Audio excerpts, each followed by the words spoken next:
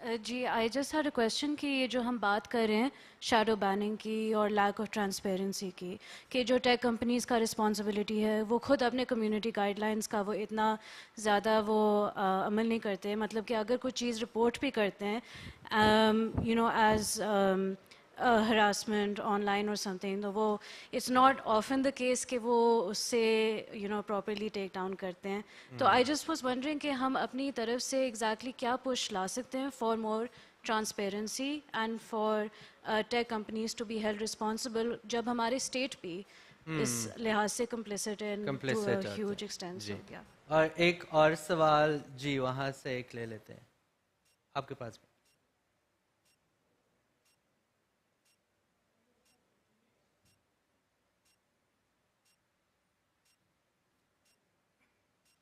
Thank you so مچ سر. سر میرا question sir محمد تحسین کے لیے ہے کہ آپ نے بات کی کہ وزیر اعظم نے آرمی کو کچھ ٹویٹس دیے کہ یہ اینٹی اسٹیٹ ہیں یا اس طرح کے ٹویٹس ہیں، تو آپ کو نہیں لگتا کہ یہ ماڈرن ڈے فیشزم ہے، اس طرح کی چیز ہے، یہ modern day suppression of freedom of speech ہے؟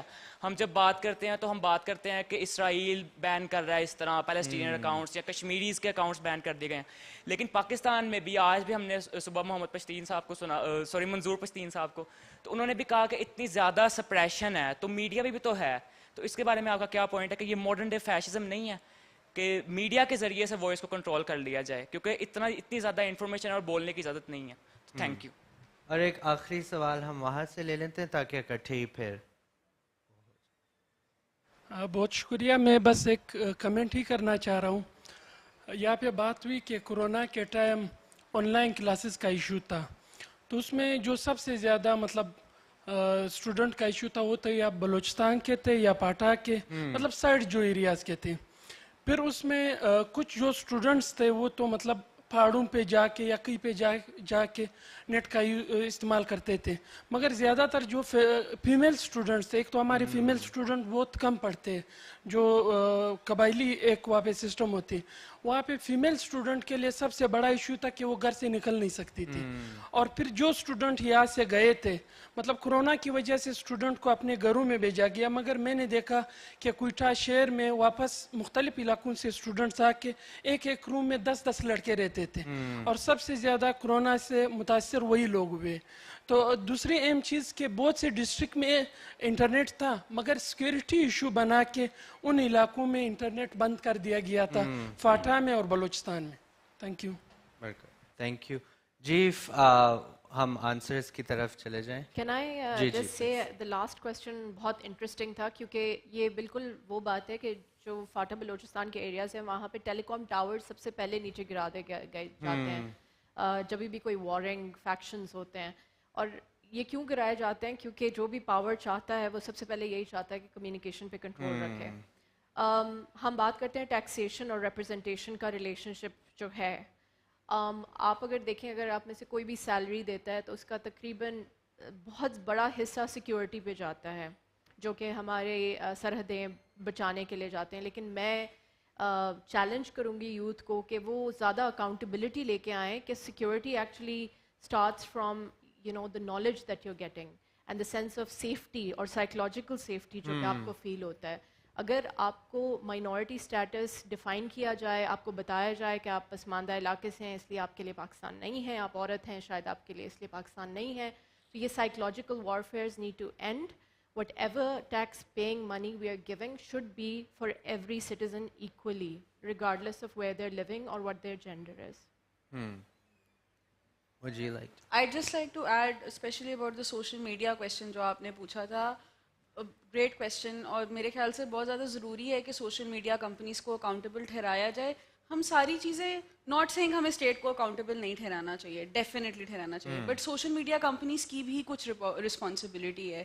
جب ہم بات کر رہے تھے کانفلکٹس کی، چاہے وہ رشیا یوکرین کا ہو، پیلسٹین اسرائیل کا ہو، ہم ایک دیکھتے ہیں ڈیجیٹل اپارتھائڈ ہے. کچھ ایشوز امپورٹنٹ ہیں، کچھ ایشوز امپورٹنٹ نہیں ہیں ان کے لیے، اور ہمارے ایشوز تو اسپیشلی امپورٹنٹ نہیں ہیں. تو you need to push them again and again کہ ہمارے بھی ایشوز ہیں. اگر آپ نے ایک ایسا پلیٹ فارم بنایا ہے جو ہمیں مل رہا ہے، آپ ہمارے ڈیٹا کو رکھ رہے ہیں، اس کو ایز منی یوز کر رہے ہیں، ہماری ساری چیزیں یوز کر رہے ہیں، تو ہمارا ایک رائٹ بھی ہے کہ ہم آپ کے پلیٹ فارم پہ کامنٹ کر پائیں.